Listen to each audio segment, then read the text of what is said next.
নমস্কার সকলকে। গান ও গল্পে অঙ্কিতা চ্যানেলে আজকের নিবেদন শরদিন্দু বন্দ্যোপাধ্যায় রচিত আরব সাগরের রসিকতা। শরদিন্দু বন্দ্যোপাধ্যায়, জন্ম 30শে মার্চ 1899, প্রয়াণ 22শে সেপ্টেম্বর 1970। তিনি বাংলা সাহিত্যকে সমৃদ্ধ করেছেন সত্যান্বেষী ব্যোমকেশ বক্সী ও বরদার মতো চরিত্র উপহার দিয়ে। তার কলমের জাদুতে ক্ষয়িষ্ণু অপরিচিত ইতিহাস হয়ে উঠেছে বর্ণ ও গল্পময়। শুনে নিন আরব সাগরের রসিকতা। আরব দেশের হাস্যরসের সহিত পরিচয় নাই, কিন্তু একবার আরব সাগরের রসিকতার পরিচয় পাইয়াছিলাম। অনেক দিন ধরিয়া আরব সাগরের তীরে বাস করিতেছি, কিন্তু একদিনও সমুদ্র স্নান হয় নাই। বন্ধুরা খোঁচা দিয়া প্রশ্ন করিতেছিলেন। গৃহিণীর আধুনিকা বান্ধবীরাও যেভাবে কথা কহিতেছিলেন, শ্রুতি মধুর লাগিতেছিল না। এতদিন বম্বেতে আছেন, সি বেদিং করেননি? ভয় করে বুঝি? তা করবারই কথা, যারা আগে কখনো সমুদ্র দেখেনি তাদের ভয় করবে বই কি। একদিন গৃহিণী বলিলেন, ওগো, সমুদ্রে স্নান না করলে আর তো মান থাকে না, চলো একদিন।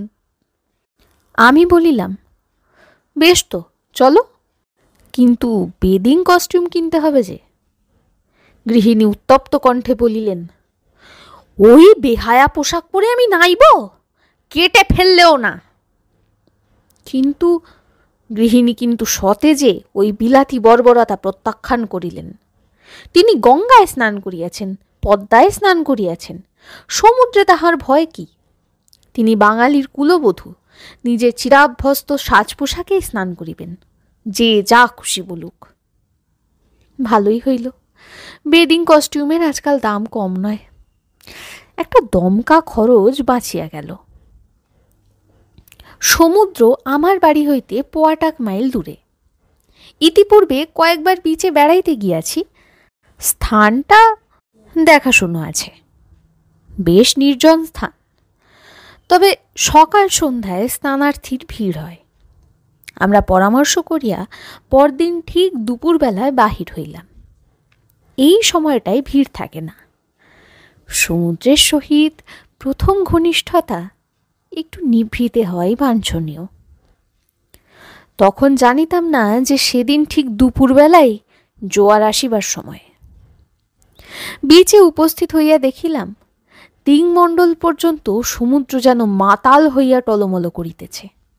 বড় বড় ঢেউ বেলাভূমিকে আক্রমণ করিতেছে। বালুর ওপর শুভ্র ফেনের একটা সীমারেখা আঁকিয়া দিয়া ফিরিয়া যাইতেছে, আবার তৎক্ষণাৎ ফিরিয়া আসিয়া ঝাঁপাইয়া পড়িতেছে। ঢেউয়ের পর ঢেউ। বিচে কেহ নাই। এপাশে ওপাশে অনেক দূরে দু একটা মন্ডু উঠিতেছে নামিতেছে দেখিলাম। বিচের পিছনে নারিকেল কুঞ্জের মধ্যে এক সারি ছোট ছোট কেবিন। যাহারা নিয়মিত সমুদ্র স্নান করিতে চায় তাহারা ওই কেবিন ভাড়া লয়। এক শ্বেতাঙ্গী যুবতী শীষ দিতে দিতে একটি কেবিন হইতে বাহির হইয়া আসিলেন। পরনে গোলাপি রঙের বেদিং কস্টিউম, মাথায় রবারের টুপি, কোমরে একটা বড় তারকিস তোয়ালে জড়ানো। আমাদের দিকে ঘাড় বাঁকাইয়া ফিক করিয়া একটু হাসিয়া নৃত্য চঞ্চল চরণে তিনি সমুদ্রের দিকে অগ্রসর হইলেন। গৃহিণী চাপা তর্জনে বলিলেন, মরণ নেই বেহায়া ছুঁড়ের, খবরদার বলছি, ওদিকে তাকাবে না। হিট মুন্ডে জলের দিকে চলিলাম। গৃহিণী শাড়ির আঁচল কোমরে জড়াইয়া লইলেন। ভাগ্যক্রমে আমি হাফ প্যান্ট পরিয়া আসিয়াছিলাম। জলের কিনারা পর্যন্ত আসিয়া গৃহিণী কিন্তু আর অগ্রসর হইতে চান না। আমারও সুবিধে বোধ হইতেছিল না, কিন্তু এত দূর আসিয়া ফিরিয়া যাওয়া অসম্ভব। ওদিকে শ্বেতাঙ্গী তরঙ্গের মধ্যে ঝাঁপাইয়া পড়িয়াছে, ঢেউয়ের নাগরদোলায় দোল খাইতেছে, যেন গোলাপি রঙের একটি মৎস্য নারী। গৃহিণীকে বলিলাম, এসো, ডাঙায় দাঁড়িয়ে কি সি বেদিং হয়? জলের পানে সশঙ্ক দৃষ্টিপাত করিয়া গৃহিণী বলিলেন, ঢেউগুলো বড্ড বড় বড়।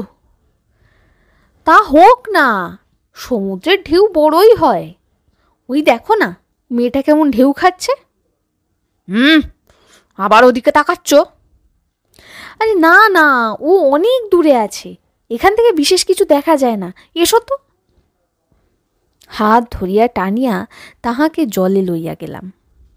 বেশি নয়, হাঁটু জল পর্যন্ত গিয়াছি কি বিভ্রাট বাঁধিয়া গেল।